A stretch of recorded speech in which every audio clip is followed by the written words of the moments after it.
Hi everybody, this is Randy England. Today I want to talk about the use of governmental aggression to compel obedience. This is the heart and soul of the modern state.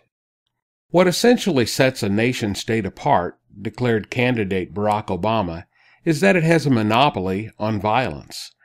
Clearly Obama was referring to aggression, not defensive force, for the use of defensive force is never limited to government.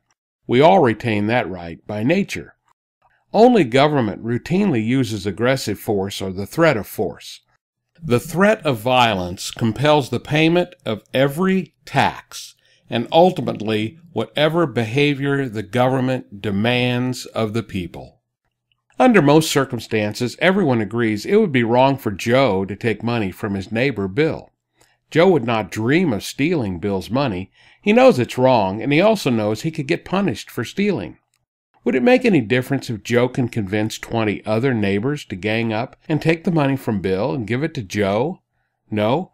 What if hundreds or thousands get together and demand the money? What if they call themselves a government? What if they make a law to take Bill's money? Obviously, if the government takes Bill's money, it doesn't call it theft. It calls it taxation. We've had millennia to become accustomed to the idea that if enough people agree to initiate force against others, that force becomes legitimate. We never stop to consider that the same act committed by an individual would be condemned and severely punished. How does individual crime then become acceptable when committed by the community?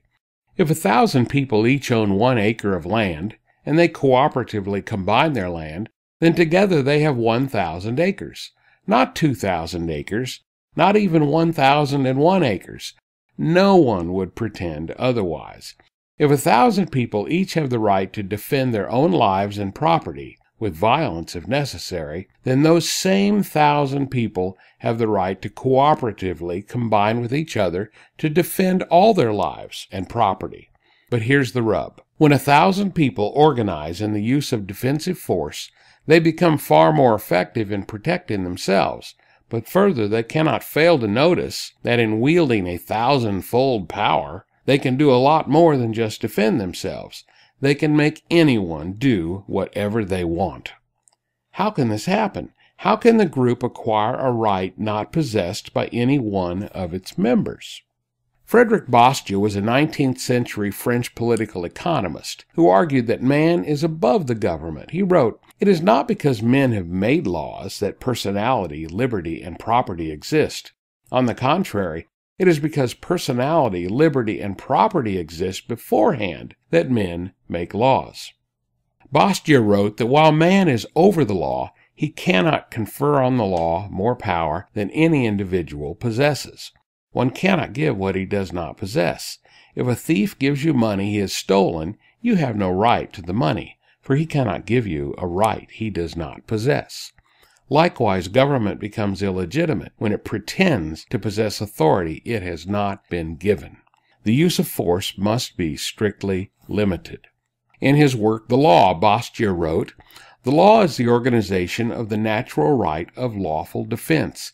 It is the substitution of collective for individual forces, for the purpose of acting in the sphere in which they have a right to act, of doing what they have a right to do, to secure persons, liberties, and properties, and to maintain each in its right so as to cause justice to reign over all. So long as personal safety was ensured, so long as labor was free and the fruits of labor secured against all unjust attacks, no one would have any difficulties to contend with in the state. When a government is given the power of 1,000 people, or 1 billion, for their defense, the urge to use the power is irresistible. This sets the stage for government's initiation of force whenever necessary to accomplish its ends, not because it is right, but simply because it can."